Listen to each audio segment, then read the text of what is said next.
Good evening, golf fans. Welcome back to the FanTeam Golf DFS show. Joining me on the first tee from England, we have Jack Humphrey.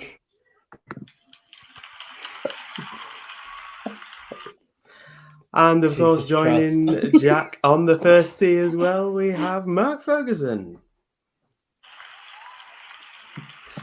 Yes. Good evening, fellas. There you go.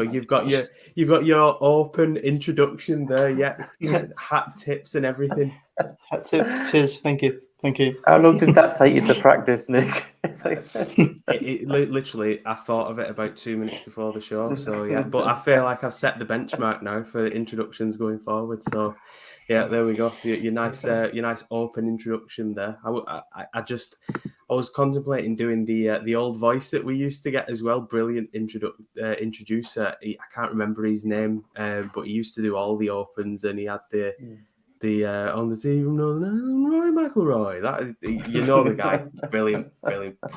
Yeah. So welcome back. How are we doing, fellas? Very good, thank you. Yeah, I'm good, mate. I'm good. Disappointing week last week, but yeah, I'm good all the same. Yeah, I think we shared that disappointment across the board, didn't we? I think between the three of us, I think we all said that it was probably our worst performing week so far. I actually felt like I was in quite a good position after day two. I had a good team with 5 out of 6 through, and it just fell and fell up to a point where only one of my lineups cashed, which was in the mini entry for a very, very measly profit of, I think, about £1.25. So not a great week at all for me. But how did you guys do? I was very similar to you, Nick. I was watching on a Sunday and watching my team slowly. My one team that was doing well, like you, falling off a cliff. I think I got 2, which made about 20p profit each in the mini. So still very much down. Definitely the worst week of the season so far for us. But we have had quite a good run until last week, I think. So, yeah, definitely. I think this is the thing. You don't win every week, and golf is as much as we love it as a DFS sport, it is hard to play because you will have weeks like that. You know, when you get a team that you've got 5 out of 6 making it through the cut. And I think one of those that I had was JT as well as my captain. So you're thinking, you know, this is a lineup that's going to go well the last couple of days. And it doesn't. You're left sort of scratching your head because there's other weeks where I've had 5 of 6 go through. Not really anyone majorly in contention, but still finish really high up. So it does just show that variance there. You're not going to win every week. But like you said, Mark, we have had some good weeks amongst us, so can't grumble too much. We move on then this week to the Corales Punta Cana. But before we do discuss that, we've got a couple of things to get off the agenda first of all, fellas. And I think we'll start with the season long because we're in a bit of bother this week.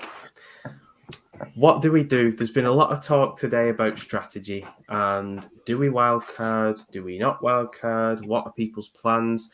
I think what you're finding from social media is there's a lot of teams that have 1 or 2 golfers at most that are playing this week. So I'm going to open the floor up to you guys. Mark, first of all, I know very early on today, you messaged us both and said that you were a bit of an advocate of the wild card this week, and I definitely was not. But you've semi-convinced me, so I can't wait to hear what you're going to say here on this. Well, like both of you, I woke up this morning. Obviously, first thing I think about when I wake up in the morning is my season-long team, and I wasn't going to be wildcarding because we've talked about this for the last 2 weeks. Don't waste your wildcard this week because people already have been asking it. But when I looked at it, we've seen lots of people like say on social media only 1 player or 2 player. I'm wondering if firstly you could get a jump on the field by wildcarding this week. But secondly, I also was looking at the sort of the winning scores for the Corrales for the last 6 years, and mainly comparing them to say the Masters, because actually the Masters is generally a lower scoring tournament, so there'll be less fantasy points. So I'll just give you just a quick sample of some figures. For the last 6 years, in the Corales winning scores have been -12, -18, -18, -18, -20, and -24.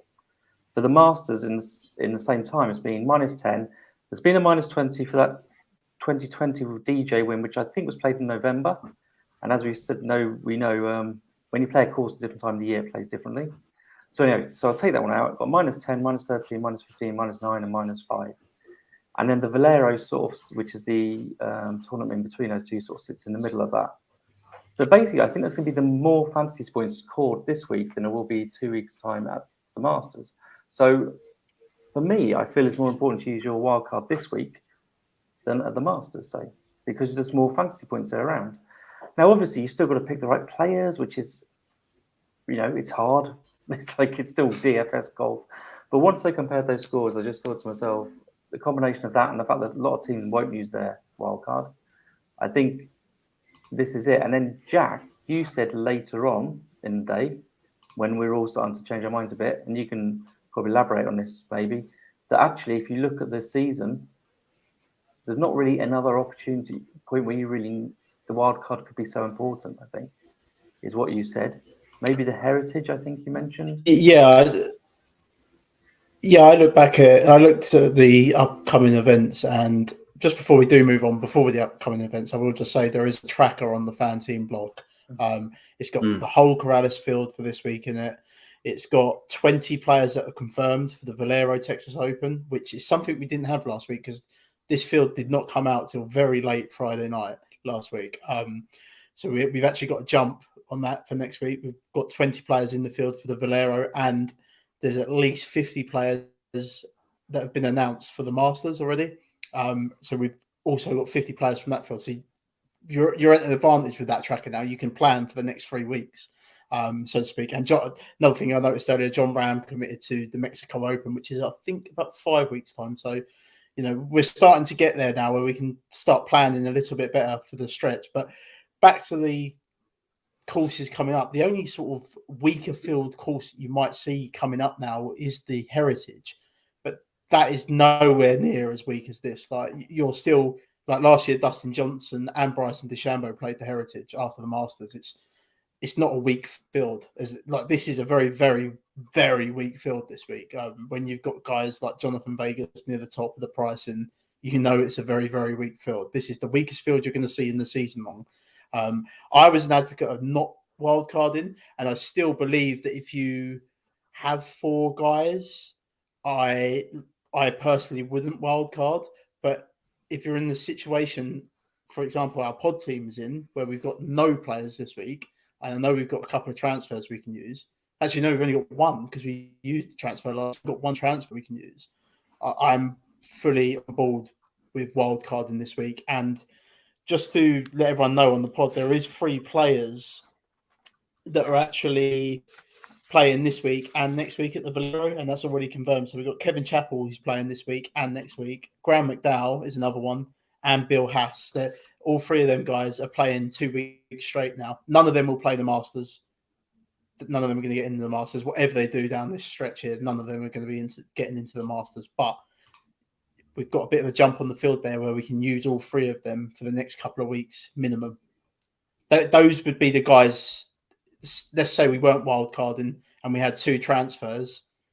It's just say we rolled the transfers over. I would be targeting 2 of those guys for this week just because we can use them for the next 2 weeks.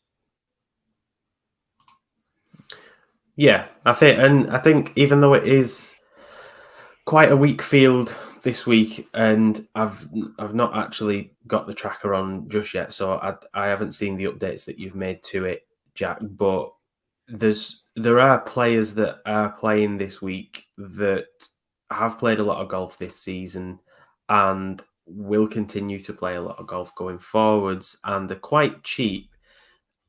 You almost don't mind owning them because when it comes to events like the Masters, like you said, Jack, they're going to be on your bench anyway. They're not going to be playing that event.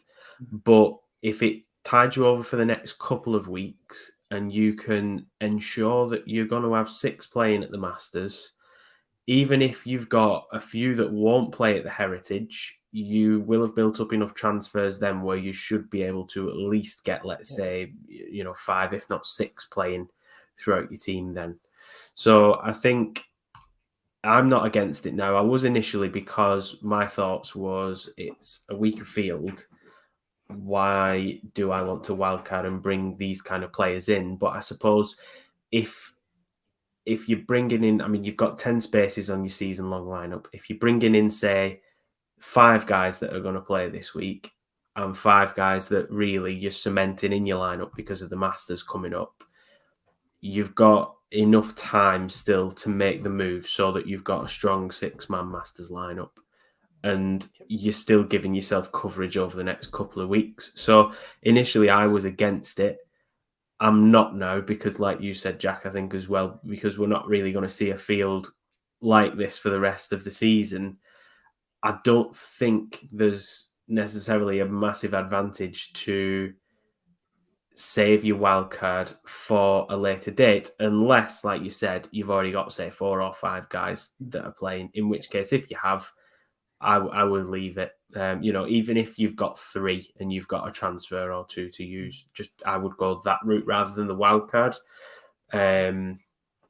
But I think from this point, because of the fields that we're going to have going forward, I think you'll be able to manage it with transfers rather than relying on a wild card, basically. So, yeah, I'm not against it. I was just going to say, if you have got 4 or 5 and you're not going to use your wild card this week, I mean, if you have, just don't use it. There's no point in using it if you've got 4 or 5 players already. I'm an advocate of using that wild card if you can save it at the Open. That's where I'm an advocate for using it, because the Open's quite a unique event anyway. You need to have a bit of a different game to what you're going to see on the PGA Tour when you're playing at the British Open. The wind's going to get up. It is in Scotland. It's going to be cold. I know it's in the middle of summer. It's going to be cold. It's going to be windy. It's probably going to be wet. So I am an advocate of saving that wild card if you can to the Open. That is the only other time that I would personally use it for the whole tournament. I would suggest something slightly more controversial. I would say it's more important that you have 6 players this week than it is to have 6 players in the Masters. Just because of the maths of it all, there'll be more fantasy points scored this week than there will be in the Masters. So if I had a choice, if I had to have 5 in one and 6 in the other, I'd have 6 this week and 5 in the Masters. I think if you can find the winner, if you can find the winner this week, I think you're at a real advantage in the season. Yeah, 100%. Because there's still, even though it's a weaker field, there's still been higher scores historically at this event. And so that's what convinced me. That's kind of what convinced me was that penny dropping this morning. So I'm just gonna I've all my 5 teams on wildcarding this week. Yeah. I think you've convinced me, fellas. So I think I'm on a wild card as well. But I think what we need to do is we need to actually have a look at our season-long pod team and actually look at what kind of changes we're going to make to it based on who is going to be playing over the next couple of weeks. I think, like you mentioned, Jack, Graham McDowell's a great shout straight away because he's already confirmed for the Valero next week. Yep. So he also ranks quite well for this week, doesn't he, as well? So yeah, he does. Not getting too far ahead. At 7.9, it's quite cheap, I suppose. We were looking at the likes of, we had Cameron Youngs and Chris Kirks in our teams and things like that who were priced more than him. So we're actually freeing up a little bit of budget there as well by bringing in a Graham McDowell. And also, just so before we get more, we're not going to do this wild card now because before we come on the stream, I don't think it's wise that you make any changes to your season-long team until Thursday morning if you can, just because we've already seen 10 withdrawals come out of this event already at the Corrales. And we're seeing withdrawals that are coming from guys that have basically been replaced and then they withdraw. And then so it's just crazy. So I'm not for doing this until, if you just do it 10 minutes before tea time, that for me is when you do it. But yeah, Graham McDowell there at 7.9 million. that's a nice price, isn't it? And we'll get use of him for the next couple of weeks if we bring him in. Yeah, I think another name you mentioned was Kevin Chappell. Bill Haas, another one that's confirmed for next week as well, isn't he? One of the names that, which is very cheap, really, compared to some of the players we've had in there.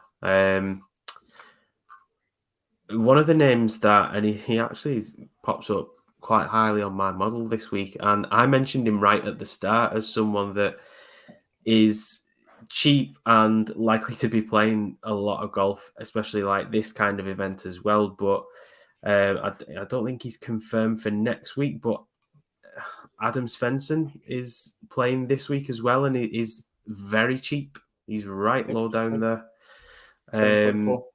Yeah, so someone like that potentially is an ad as well. I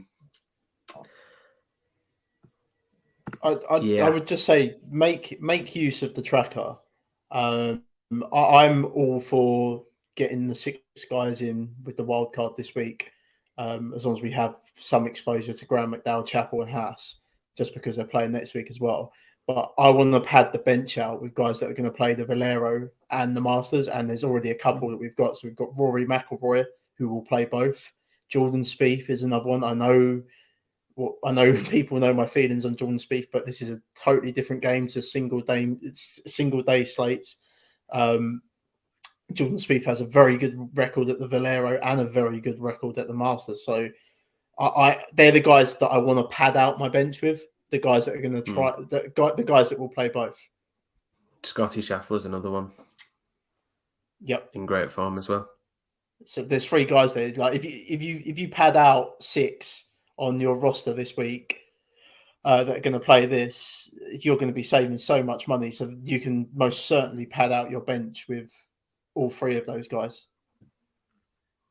Yeah, definitely.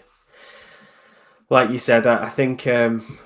There's a lot for us to discuss as a pod team, so I don't think we completely wildcard on the pod itself. No. But what we will do is, once we've discussed it amongst ourselves and once we've decided on our changes, we will release the pod team on social media, on our Twitter profiles, so that people can see.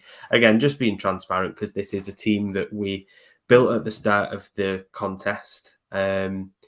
And if people are following the team and making changes based on our team, then we'll be completely transparent. We'll let you know who we do bring in before the deadline. But yeah, we've definitely got a lot to discuss on that this week. Speaking of discussion points, Jack, I think it is a good time to bring up the fantastic offer that FanTeam has as well with Fantasy National. Yeah, so we have an offer with Fantasy National Golf Club. So you get 20% off any of their packages if you sign up now at fantasynationalgolfclub.com/FanTeam. Great product. We use it on the pod for our stats.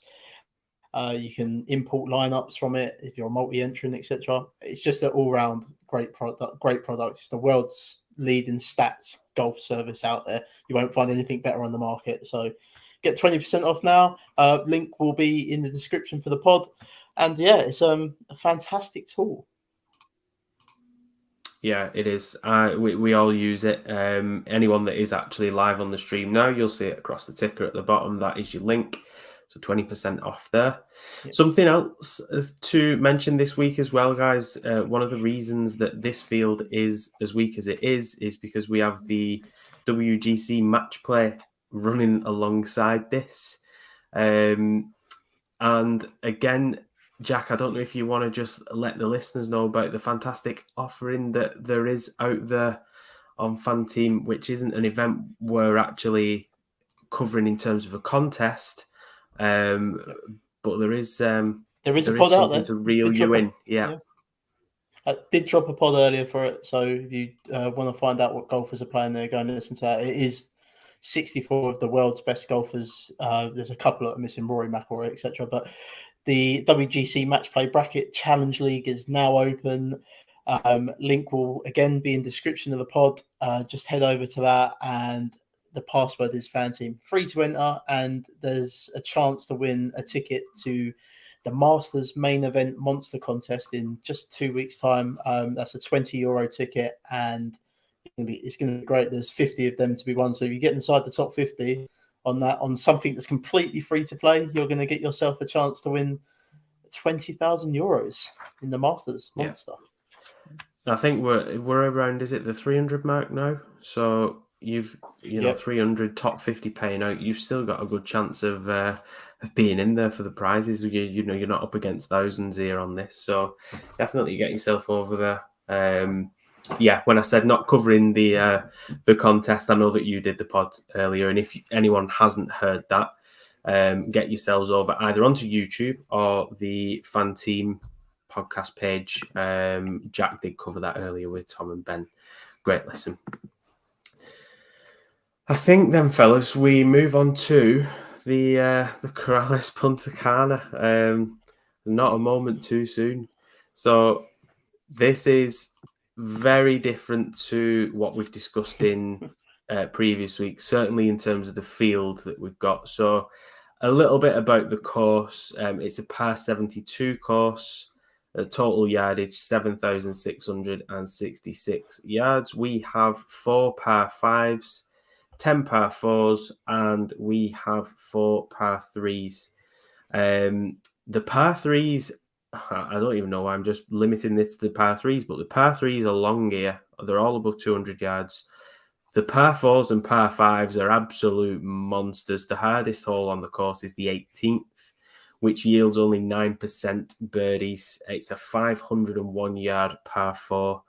The easiest hole is the 4th hole, which is a par 5, 565 yards, but yields 55% birdies. So it is a monster of a course this week, and I think most weeks that we've covered, we've had a lot of the key stats we've been looking at have been things like approach, tee to green, short game, but things I think are going to be a little bit different this week, fellas. But yeah, kick us off, Mark. What are your key stats going into the Corales Punta Cana? Yeah, you've kind of guessed. I haven't really weighted any particular stat this week, mainly because these lower ranked players are pretty volatile, and I think that they tend to be one week they're good at one thing, then next week they're good at another. So I've just been looking really primarily at strokes gained total, and also not for many rounds either, because their form is also volatile. So that's what I've been doing. Not too many rounds, 12 rounds where I can, 20 depends on the tools you have available, but 12 or 20. And just generally tee to green. If one thing's more important to me, it's probably ball striking, which is a combination of off the tee. And I think it's more, I'm not that interested in around the green this week. Is kind of for me. Yeah, Jack, anything different for you there? No, I agree. Strokes gained total is sort of my key stat this week. I am taking a look at strokes gained from tee to green as well, strokes gained off the tee, and a bit of driving distance. So there's a number of things I'm looking at this week. But the one thing that we've had in common with this pod, it's not in my model at all this week. Strokes gained on the approach. Yeah, same. Not in mine either. We have got a little bit of a difference as well this week on the putting surface. So we have Paspalum greens. Talk to me about the grass here, Jack. It's just it's a tropical grass that is found on coastal courses up and down the Caribbean. So yeah, it's just you don't find it much on the PGA Tour. There's not like, you can get stats for it, especially on Fantasy National Golf Club. You can get the stats for it, but there's not a lot of golf that's been played on this surface. So it'd be interesting to see how the golfers handle it. But we have got a couple of past winners that are playing in this field this week as well. So we've got Joel Damon, the reigning champion, Hudson Swafford's here, Graham McDowell. I'm waiting for Hudson Swafford to withdraw actually, because he's actually playing the Open, he's actually in the Masters field, which I couldn't believe when I saw that the other day. But he's in the Masters field and he's playing the Valero, so I'm waiting for him to withdraw from this tournament. So, but we'll see if he does. But so you got previous winners there, and the thing is, all three of them previous winners there as well. That shows how volatile this course is. Like all of them are good at different things within their game. Graham McDowell's a very good approach player, very good iron player. Hudson Spofford is a bomber, absolutely awful on the greens when he gets there. And Joel Damon's sort of he's like an all-round type of player. So you've got different styles there of winners. So that's why it's so hard to get stats for this. This is only a 4-year-old event on the PGA Tour. Before it used to be a Corn Ferry Tour event. It's not an old stop on the tour at all. But it's an interesting course. The course is beautiful, absolutely beautiful. It will be interesting if the wind gets up. It's not projected to at the minute. I had a look at the weather before we come on. It's not projected to. But it's a coastal course, so theoretically, if the wind gets up, it's going to play like a links golf course. Yeah, I'm much like you guys as well on my key stats. I've built in a little bit of driving distance this week. Strokes gained off the tee and tee to green. And I've actually thrown in a little bit of strokes gained par 5 scoring, along with birdies or better, because some of the previous winners here or who have done well here, the birdies or better tend to be a better percentage, and obviously because we've got the long par 4s and par 5s, some of them they're quite forgiving when it comes to birdies, but some of them absolutely not. So I factored that in as well, along with greens in regulations gained, which again is another stat that has projected well in the past. When you look at guys that finished in the sort of top 20, top 10, greens in regulation has been an important part of their week. So I've thrown in a little bit of that into my custom model as well. Shall we get into the field of what we'll be looking at this week, and let's start analysing some of these players, shall we? So very different names this week. You are reading that correctly. Johnny Vegas is at the top of the list of players. And yes, there's no typos below that either. So we've got Sahith Theegala, we've got Joel Damon, we've got Nate Lashley. That rounds out our 20 million guys. And then, do you know what? I'm going to keep going. We've got below that Matthias Schwab, someone that we were all high on. Was it last week? Yeah, and he missed the cut. Yeah, so yeah, just be wary. Bryce Garnett from winner. Adam Svenson, Kramer Hickok. I'm going to say it right this week, fellas, just for you. Well, he nearly won last week. Yeah, he was close. Yeah. And Thomas Detry. So that rounds us off, I think, for the first half of the page. So, Jack, kick us off. Who is your favourite play of the week from this top half? Favourite? That's a very strong word this week, Nick. So, to be honest, he's probably the top guy, Jonathan Vegas. For me, he's probably... I wouldn't say he's the best player in this field, because you've got Masters... You've got a Masters champion here. You've got previous major winners in this field in Kayama, who come in as a alternative. Graham McDowell's here. He's won majors before. So, and Danny Willett as well. So there's a few majors winners in this field. So I wouldn't say Vegas is the best player in it, but he's the best player in any sort of form at the minute. He had the 27th at last week's Valspar Championship, which was nice to see. He actually had a very good opening day round there. He was 7 under, wasn't he? He was the first round leader last week at the Valspar. So we had that. He's got relatively good course history. He's played it in the last 3 years, actually. So he was tied 18th last year. He missed the cut in 2021. Oh, no. There's some... Sorry, there's a mix-up on my model there. So 2021, he was tied 18th. Missed cut in 2020, and in 2019, he was tied 26th. He's number 2 in my model, totally. Strokes gained in total, he's 18th. Off the tee, 19th. Tee to green, 19th. Driving distance, 3rd in this.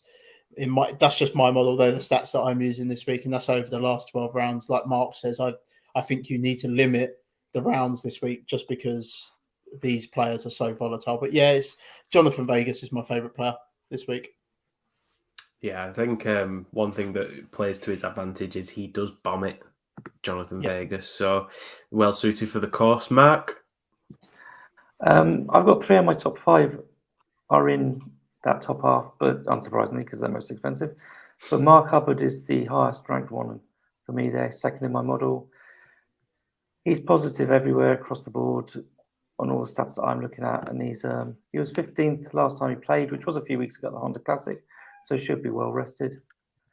But yeah, he's the top player for me in that top half. But I do like Vegas as well. He's 5th in my model as well. So. Yeah. I think, I do agree with you both. I think Jonathan Vegas, is the obvious play for me, but I've actually got an eye on Nate Lashley as well, because like I said, greens in regulation gained, I think, is a stat that I've thrown in because it is one that has, when you look at past success here, it has meant that anyone sort of in that top 20, top 15, they have produced in that area. And Nate Lashley's ranked number 1 in the field in that. That's and I think of the top guys here, I think Joel Damon and Jonathan Vegas will likely be the highly owned of the top 4. I think Nate Lashley's a nice pivot there as well, if you did want to just save a little bit of money. But yeah, I think, like you said, the volatility that we're going to get this week from this field of players, it's not a great field, is it? This is the top of the board, and these are the guys that have been on sort of page 6, page 7 in previous weeks. But we digress. So I was going to say, before we move on, I don't mind Schwab again this week. I don't mind going back there. I know he missed a cut last week, but he did have a 7th place finish at the Honda Classic. And that was with the wind up. So if the wind was to get back up again this week, I think I'd have a little bit more interest in Schwab again.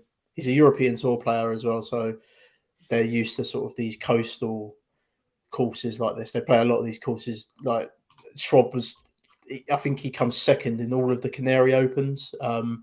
So like Gran Canaria Open, Future Ventura, they played like a course on all the Canaries, and for like 4 weeks straight, and he come like second every time. So he's used to playing these sort of coastal tracks. So yeah, I don't mind Schwab again this week. Adam Svensson's actually at the top of my model. I'm just curious as to where he ranks on your guys' model as well, because I know we're all feeding in slightly different stats, but he's top on mine. And when I look, 6th. Yeah. He consistently across the board, other than his driving distance, he's consistently in mine. He does tick a lot of boxes. Number 1 in the field, tee to green. 10th in birdies or better. 6th greens in regulation, 16th off the tee. He does tick a lot of boxes there, and he's had some decent form this year as well. Adam Svensson, he's only missed 1 cut, I think, this year, which was the Arnold Palmer, which was an absolute nightmare of an event anyway. But finished 39 at Valspar last week, high of 7, which was at the Sony Open, and he also finished 9th at Honda.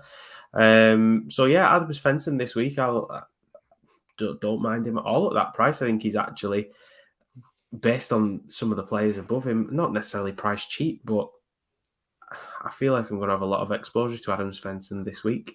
So inevitably, Adam Svensson's probably going to burn me. We'll move on. So then, rounding off the first page, we've got Doc Redman. And there's going to be some absolute mullering of names at the bottom end here. I know that there is. Alex Smalley, we've got Graham McDowell, we've got Brian Stewart, we've got Patrick Rogers. This is the one I was absolutely dreading, or the 2 I was dreading. We've got Rasmus Højgaard and Nikolai Højgaard. I'm going to go with that. I've gone pretty well there. Well done. Yeah, thank you very much. It's a good job you weren't presenting this week, Jack, with some of the names in this field, I tell you. Oh, yeah. Well, I butchered one earlier, actually, on the WGC. I couldn't even believe he was in the field. That's how much I butchered it. So, Mark, Bottom end of this page, Greg McDowell's already had a shout out on the pod this evening. Who is it that is tickling your fancy at the bottom end here? I'm getting tickled by the doctor here, Doc Redman. The doc? Yeah, he's third in my model. He's in positive in all my categories apart from round the green, which again we're not that bothered about. He's had 2 top 40s in his last 2 events, which seems a ridiculous thing to say as a positive for somebody on the first page, but that is where we are. Yeah, don't hate that at all. I think he's ranked a little bit lower in my model, but yeah, absolutely happy with that. I think if you're building a balanced lineup as well, he's there's some of these guys around this sort of 17, 18 million range you can throw in at the top end of your lineup, and probably like we have done in previous weeks where we'll build a lineup. I think if we build a lineup with maybe 3 of these from the 17s and 18s, I think that's probably going to be our strongest lineup, so to speak, this week. Jack, from this bottom end? It's Brian Stewart, actually. Someone that I was using very late on towards the back end of last season in golf, just as an underdog pick everywhere. He ranks number 1 in strokes gained total in my model. So he's ranked 30th overall within my model, within all my stats that I'm using. But he's ranked number 1 with strokes gained total. That is over the last 12 rounds. He's actually ranked number 2 in strokes gained from tee to green as well. Played Pebble Beach earlier on in the year, made the cut there. He comes 60th. I know that's nothing exciting, but the Pebble Beach field compared to this was a little bit more impressive. But I suppose there's a bit of similarity there between Pebble Beach and this course. It's both coastal courses again. There's a 9th place finish there at the Honda. Again, the wind was up that week. If the wind gets up again, you could see similar conditions here. He had the 16th at the Valspar. All right, he had the miscut in between at the Players' Championship, but I'm pretty sure he was probably on the wrong end of the draw there. So I'm just going to totally wipe that out anyway. Player just a constant cut maker at the minute, and now starting to push the top 20 in events. Yeah, like that pick. It's interesting this week because some weeks I feel like we've got similar kind of guys in mind, but I'm going to go with Alex Smalley on this page. Not very good at all at Valspar last week, but then prior to that, made cuts at Arnold Palmer, which was a difficult event anyway to make the cut in because of the conditions. Honda and Genesis, not fantastic finishes in that, but made cuts nonetheless. His course history is not too bad here, which I'm not factoring in too much this week, but a tied 22nd last year in this event, tied 14th the year before. So yeah, Alex Smalley was the one that was on my radar there, and he's ranked 4th in the last 12 rounds off the strokes gained off the tee as well, which is in my custom model. So yeah, that's I think that rounds us off for the first page. We'll move on to the very exciting page 2, he says. So we've got Grayson Sig at 16.7, Danny Willett, Emiliano Grillo. I feel like I like this second page more than I like the first. Mr. Iron Head covers on page 2, Aaron Rye.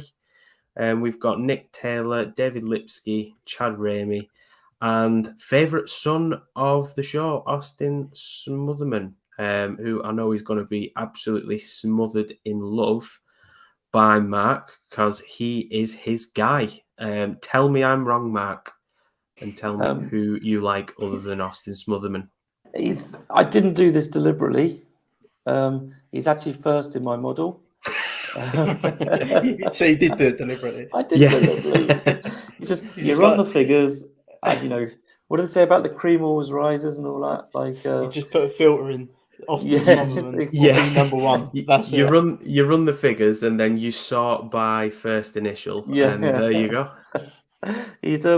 His ball striking is absolutely off the charts comparison with everybody else here. If you look at the last, I can't remember if it was 12 or 20 rounds. And he's come off. He had the 25th last week. Again, fairly tough competition. And I've liked what he's been doing all year, really. And I generally, Dixie on the Discord suggested that I would have some love for him. at the time he said that, I hadn't actually run my model, but he was then he came out number 1. I couldn't believe it. So there you go. He's my favourite play. He'll be a captain in lineups for me as well. And something that we were talking about a little bit earlier, us three, in our chat, you could have the lineup that wins today, that wins this week, which only uses 70% of your salary or something. Yeah, you really could because it's so volatile. And who knows? Maybe Smotherman could be the most expensive player in that lineup. Yeah, I had a feeling that you would be going back to that well, Mark. And for that reason, I am just going to check with you. Is there anyone else from this top half that you like? David Lipski. He's David about the Lipski. Yeah. He's coming off 3 made cuts, and he's played here before and got a 22nd, which are the sort of straws you clutch at. Yeah. Jack, are you on the Austin Smotherman train, or are you going elsewhere? No, Austin Smotherman's probably my favourite play on this page as well. As much as it pains me to say that, I do actually like Rafa Cabrera Breo. Actually, I sort of butchered that. I've done quite well with that for there. He should suit this course really. Like the Spaniards, they love these sort of coastal tracks anyway. I've just looked at his course history. It's not great. He missed the cut last year. He only played it once before, but he's sort of middle of the pack for me within all strokes gained metric. There's nothing standing out, but what I'm thinking is he might just be that safe play that you need this week. Should like the course. Like I say, he won out on the European Tour earlier this year as well. So he's in a bit of form. Sort of. I know last year when he missed the cut here, I didn't watch this event, but I know he was in a really bad place with his golf game. Once a top player made a Ryder Cup before as well, so it should suit this. Should suit the course here this week, and yeah, I quite like him. He's not popping on any of my stats. He's just middle of the road, but I think he might be the safe play that you need this week. Yeah, Rafa Cabrera Bello. We haven't got any history for him. He's not played an event at the PGA this year, as he's normally a European Tour player.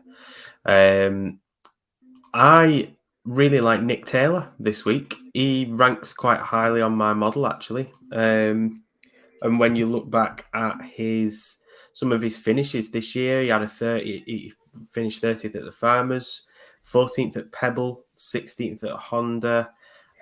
Despite difficult conditions at Arnold Palmer, finished 32nd. He made the cut last week at Valsper, but he didn't have a fantastic round. But in terms of sort of like any event he's played this season, which the Amex on was basically, he's only dropped strokes tee to green twice. One was at the Phoenix where he missed the cut, and then this most recent week at Valsper, but he did still make the cut there. No course history here, but I'm not too concerned about that this week because I think it's if you're a decent driver of the ball, and we know that the fairways are quite forgiving here. He's not an awful driver of the ball. He certainly doesn't rank anywhere near the top, but he's probably middling in the field there, I would say, on that. But I'm just really attracted to his strokes gained tee to green. And there's some good other stats thrown in there as well. His par 5 efficiency is not too bad. So, yeah, I like Nick Taylor at that price. Hudson Swafford is someone who does have pretty decent course history here, but you mentioned him, Jack. You think we're going to have a withdrawal there?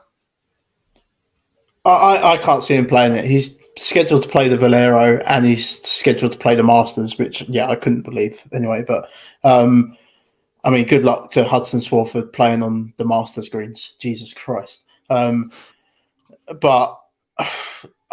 if he plays, I would be amazed. If he does play, do I have any interest in him? Not really. I think his putting is letting him down again. I know he had the win earlier in the season. He's just he goes very hot and cold with his putter. So, no, for me, I'm not interested in that. I actually have a little bit of interest in Tyler Duncan, a bit further down there. He's ranked 7th in my model, ranked 5th in strokes gained, tee to green. strokes gained off the tees, 12th in that as well. He come tied third here in 2017. He's got good course history. He's only ever missed a cut once here. So good course history as well from Tyler Duncan. And coming off a 25th place finish at the Valspar last week. Yeah, before we do move on to page 3, Mark, is there anyone else at the bottom of this page that you've got your eye on?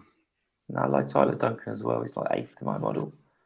Yeah. So yeah, but no, I've got to put more interest in the next page. Of course, yes, right at the top. Oh, there we go. Hank the Tank Lebioda, top of the page. He's still not made my model this week. God. I keep getting this reputation for playing Hank. I haven't played him for weeks. I think we've got Chase Seifert on the. Oh, go on, Mark. I was just going to say he'll probably end up stinging me now. I've said that. He's a bomber. This is a long course. Exactly. Yeah, he is. Yeah, I'm just trying to find him on my model now. He's very low on mine. I won't even tell you. He's red on mine, Mark. Oh, he's red on mine as well. He's yeah. Wyndham Clark up there is interesting. Hank the Tank is actually completely missing on mine, but he's down as Henry Lebioda.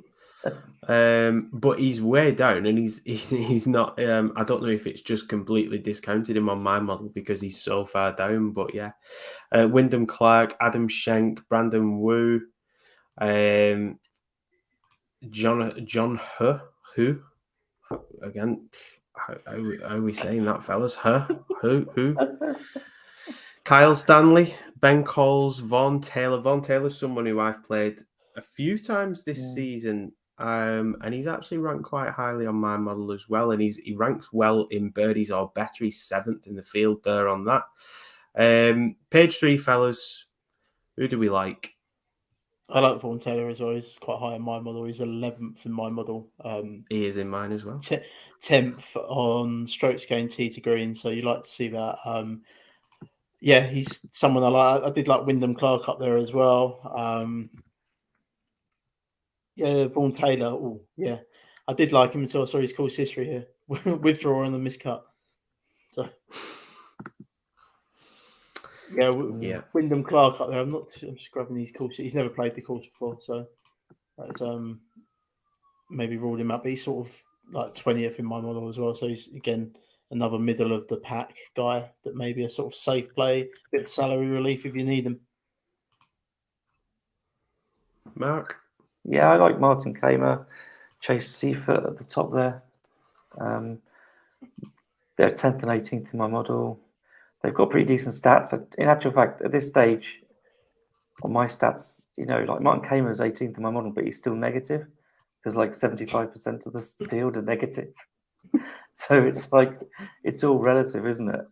But he did make a cut last week, and Seifert was like 18th here last year and 25th last time he played. So, where is Martin Keimer? Have you jumped ahead here, Mark? He's on page 2. Is he on page 2? Right, have I missed him? Have I?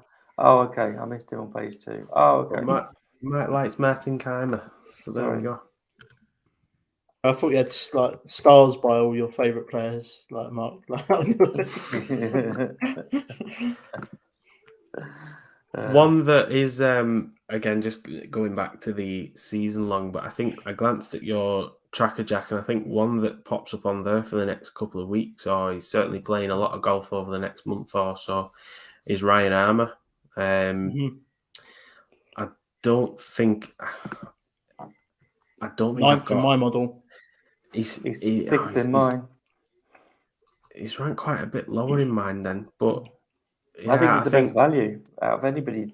The best value. Yeah, he is. Yeah. 14. 7th in strokes gained off the tee. 8th in strokes gained from tee to green. He's popping in my model. Yeah, he's someone I will have a lot of exposure to this week, Ryan Armour. Yeah, I think he's also like Hayden Buckley as well. That's a good underdog price as well, 14 million. I think you can get a Ryan Armour in as an underdog. I think we can probably round this off on page 4. I don't think we really need to go any lower this week with the field. Anyone from page 4, fellas, who you've got your eye on? We'll start with Mark. Not for me.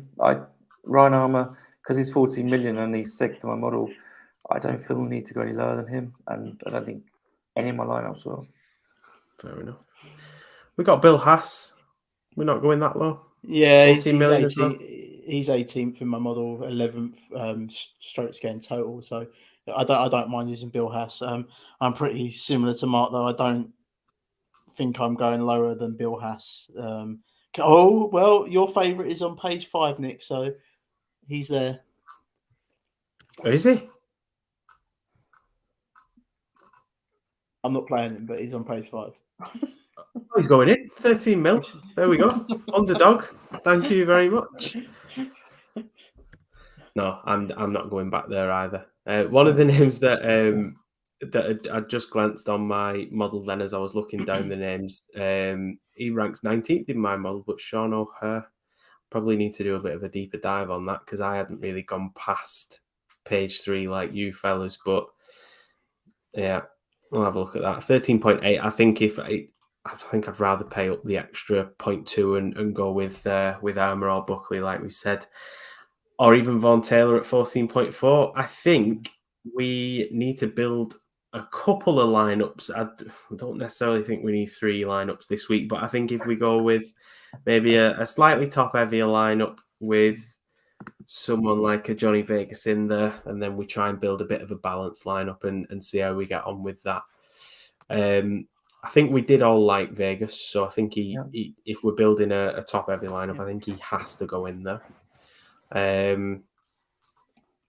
And I think what we'll do is we'll put Armour in because we did all like Armour, and then we'll build from there. So 64.8 across the remaining 14 players, which does give us quite a nice chunk of budget there that we can use. So Smotherman has to go in this lineup.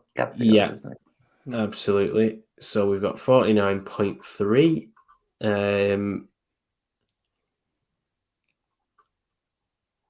We liked Duncan, didn't we? Or was it just me who liked Duncan?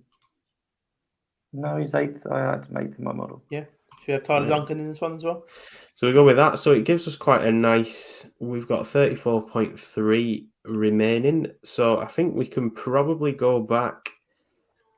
Page 1, I know Doc Redman was mentioned. Graham McDowell was mentioned. I mentioned Smalley. Brian Stewart was mentioned as well. Any preference, Mark? I'm fine, whatever fits. Doc was my pick there, but he's quite a bit more expensive than the other. A bit more expensive, yeah. If we throw in Brian Stewart at 17.5, it gives us 16.8. So we can venture back to page 2.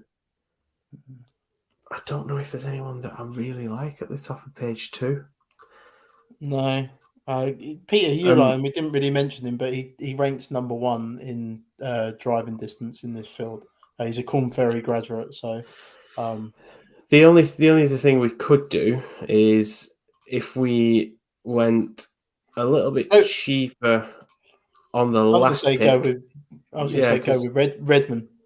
Get rid of Brian Stewart. Go with Doc Redman, and then that brings you down to page 2.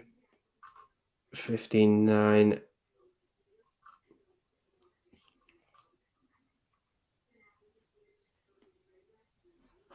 Yeah, because we've got a lot of players we talked about there, haven't we? Yeah, I don't care about leaving money on the table this week. No. Don't worry about it. I'm just thinking if we were building, say, a top-heavy kind of lineup here, could we all sort of said that we like Vaughn Taylor, which if we put him in gives us anything up to Schwab, Hubbard, Svenson, Hickok.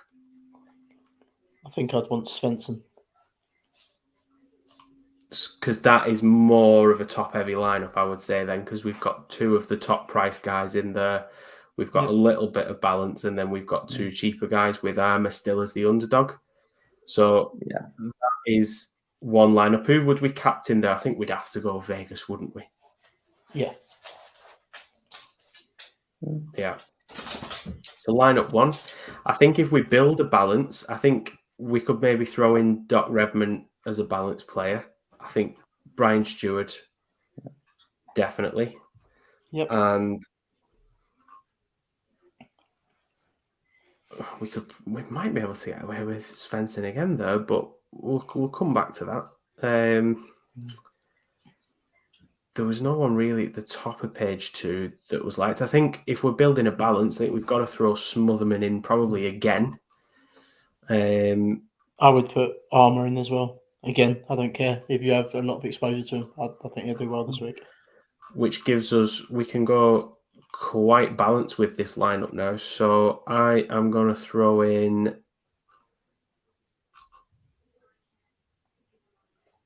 let's say if we throw Svenson in, that gives us 15.7. So it gives us enough to venture down the bottom end of, well, most of page 2, to be fair.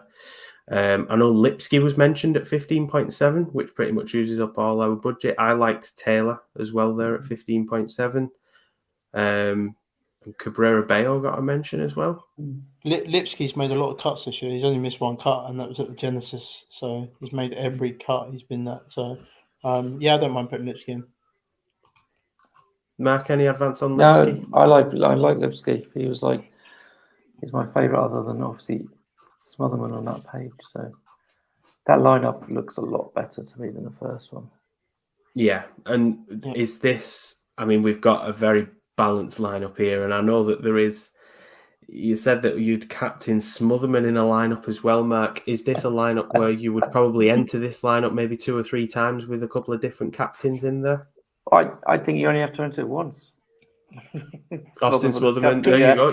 You heard it here first from Mark. Austin Smotherman's going to go on and win the Corales Punta Cana. He's number 1 in my model. So can we build another one and try and get Smotherman? I don't know if we could, but try and get him as the underdog. A Smotherman as the underdog. Let's see. I don't know if we could do it. So if we start with Smotherman, you're going to have to stay on this page. You have to put Taylor and Lipski. I'm going to put Taylor and Lipski in, which gives us 53. Doable. No, it's definitely doable. That's giving us over 17. Yeah. A player, so. Then maybe put Smalley and Stewart in. See what that does. So if we throw in Stewart, we can do it. Smalley, oh yeah, it's possible. Yeah. So we're either at the bottom end of page 1 or the top end of page 2. And it has to be top end of page 2 or bottom end of page 1 for Smotherman, obviously, to stay as the underdog. So I'm just having a look at my model now, and none of us have really liked everybody there. Anybody at that range. I certainly don't like Grillo. I think it'd be Sig. It would be Sig for me. The amount of cuts that he's made. I think probably Sig or Willett for me, I think. I don't trust Danny Willett. Sig has made a lot of cuts this year. Yeah. We'll go with Grayson Sig. Throw Sig in. And that gives us an underdog of Smotherman. Yep. With... I don't know who you'd captain. I mean, enter it multiple times and captain everyone. Enter it 5 times. Yeah. Captain everyone. Yeah. I would say you captain Smalley on it personally. We've actually we've ended up with $1 million of budget here, so we've done ourselves a bit of a disservice, because we could again go up to a Svenson or a Redman and actually make it slightly better lineup with an obvious captain. I would do that. I would take Smalley out then and then put Svenson in. Yeah, because then you've got a more obvious captain with Svensson. Yeah, I quite like that lineup. 15.5 is a great price for an underdog as well. If Smotherman's going to win, you're laughing, really, aren't you? With as an underdog pick. These lineups have got better as we made them. This is definitely the best lineup. Yeah, Mark loves it. That's it. All my lineups are Smotherman underdogs. Underdog. Yeah. So Ryan Armour's out. So there we have it. That rounds us off for another year for the Corales Punta Cana, and I am, for one, I know that we like these kind of events with the players it throws out, but I, for one, I'm glad to see the back of this one, fellas. I love these events. Yeah, I know you do, Jack. I know you do. As soon as I started doing the research, I got very excited about this. Yeah, this is where you can do very well at these events. If you put you have to put the research in, but you can do very well. Yeah. Or people can watch this. Yeah, you could watch this. Yeah. And have Smotherman as your underdog in every lineup. Yeah. Before we do finish off, Jack, if you could just give the listeners one last reminder of the Fantasy National offering and the WGC match play, for anyone who's joined us late. Head on over to fantasynationalgolfclub.com/FanTeam. Get 20% off any of their packages over there. Again, all the stats we've used on the show tonight have come from there. So it's a great tool. And like I just said, these events are made for a tool like that as well. So if you're using that tool, you can do quite well at these events. And the WGC match play is this week, and the challenge bracket is now open. There's over 300 people in it already. I will put a link in the description for the podcast for that. If you've not signed up, it's completely free, and there's a chance to win a €20 Masters ticket for 2 weeks' time now. Very exciting. Absolutely. We will be back again next week, very similar time to this, I'm sure, for the Valero. Until then, for once, we have put in for sure, but we've got the drivers for the door this week. The drivers have finally made an appearance. We'll catch you next week. See you later.